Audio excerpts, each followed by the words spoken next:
Alright team, welcome back to another video, a big match day vlog in today's episode. We're right in the depth of pre-season and today we have our biggest match of pre-season so far. Because my club, Ashton United, we are taking on Halifax Town of the National League in a pre-season friendly at home. We're going to bring you guys along for a full match day vlog. You will see behind the scenes, you'll see the GoPro in the goal, and hopefully it's a big performance and a big result. And we haven't had a keeping goals episode in a while. Two big things.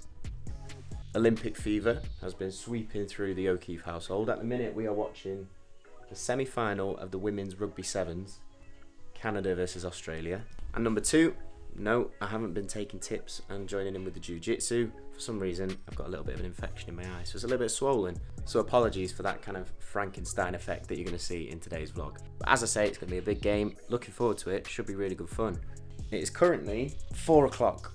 Kick-off this evening is at 7:45. It's getting near pre-match meal time, and this time, luckily for me, I am not chef because You're right. the fire alarm goes off as soon as we go in the kitchen. It was a timer actually, not the fire alarm. Chef Francesca is in charge of pre-match food today. What are we having for food? We're having some pasta with a tomato sauce and meatballs. Ooh, very, very tasty. And another bonus for you in today's episode is not only is Chef Frankie cooking, Frankie Cam will also be back, I think. It's going to be Frankie's first ever trip to Hurst Cross Stadium, our home ground. You have never been before. But anyway, I'm going to pack my kit bag now. We'll have some food and then we'll get ready to go. Let me know if you think it's time to change these shin pads. We still have the ankle bits on the bottom. The straps have long fallen off, so I tape them to my legs with sock tape. Unfortunately, they are 12 years old. So any good shin pad manufacturers out there that make good, solid, big shin pads, none of these tiny little horrible things that people wear at the minute, get in touch, let me know, because these should probably peacefully go into retirement by now.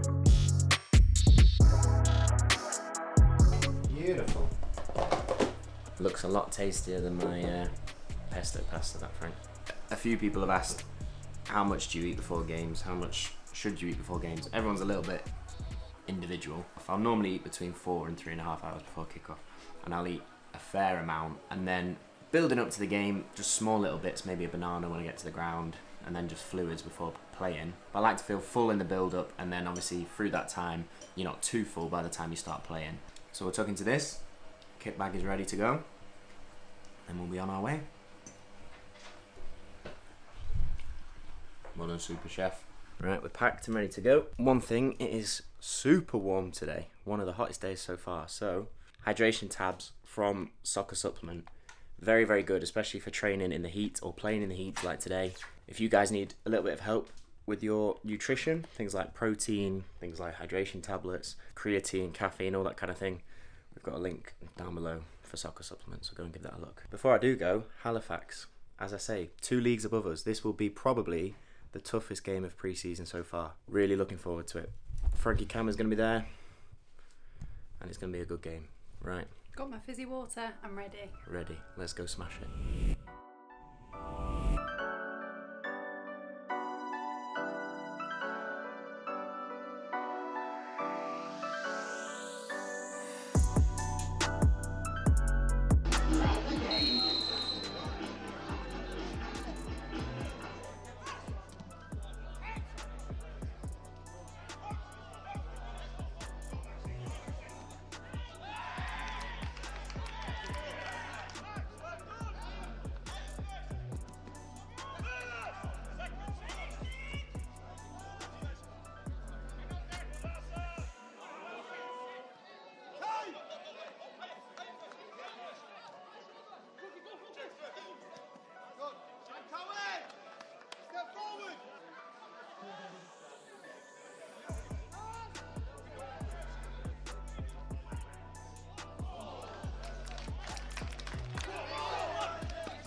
So, a very solid 2-0 win against Halifax Town. A bit of a weird game, I've got to admit. There weren't many chances, there weren't many shots, as you'll have seen in the highlights. I don't feel like we played our best football, but what we did do well is we were defensively very solid and minimised any real chances that Halifax could have, which against a team from 2 leagues above is very, very impressive. And we kicked on, got those 2 goals at the end. Benny with a great shot, which the keeper parried.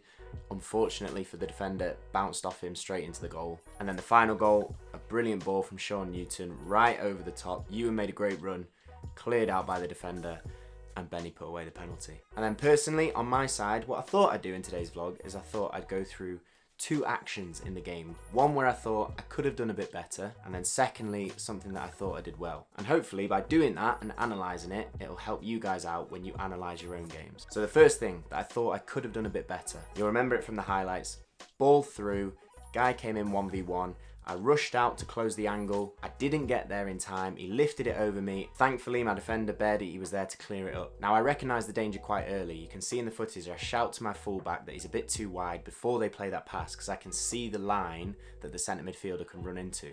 But when I see it and I communicate it, what I should also be doing is being a little bit more aggressive with my starting position, a little bit more on the front foot, because if I can see that it's an option, I need to be there to cut it out if the ball is played. And in pre-season, in the heat, when the pitch is dry, you've got to know that the ball isn't going to skid through, so you've got to be right on it when you're coming off your line. By coming and committing, I make it difficult for the attacker. He doesn't get a clear shot. I don't hesitate, which would allow him to go round me, but I don't get there in time. He does lift it over me, and as I say, my defender's there to hopefully help me out. So there's some positives there. I did commit. I didn't change my mind, which would have been the worst thing I could have done. But could I make sure that I'm a little bit more on the front foot? And even though I'm reading the situation, can I engage a little bit quicker, use that speed a little bit more to try and get there first? And then the second point, the area that I think I did well, when I break this bit down, it was a corner kick. We partially clear it out to about 30-40 yards. They play a short pass across back into the box, and I'm able to come and take the catch. Now, the area of this that I thought I did well was my starting position and my bravery in attacking the ball. Once the ball is cleared, I made sure that my starting position was high. And then the thing that I think I did well was I recognised that the crosser was right-footed, meaning the ball would bend away from me, and it meant that my weight was forward. I took that extra yard, anticipating the cross into the box, so that when the cross came, it was relatively easy for me to engage with it, attack the line, and come and take the ball. I didn't take it completely cleanly, but I kept it under control, and it secured the position. So there you have it. One area I think I could have done a little bit better, and another area where I thought I did well. That's something that you can follow when you analyse your own games. Pick out 2 or 3 things that you think you can improve on, things that you think you did well, and use those areas as a way to adapt your training in the next week to improve for the next game. That's what I'll be doing, but I hope you enjoyed today's vlog. If you did, please hit that like button down below. Subscribe to the channel if you haven't already. And I will see you in the next video as always. But look after yourselves, keep chasing improvement, And make sure you come back next week because the season is nearly on us.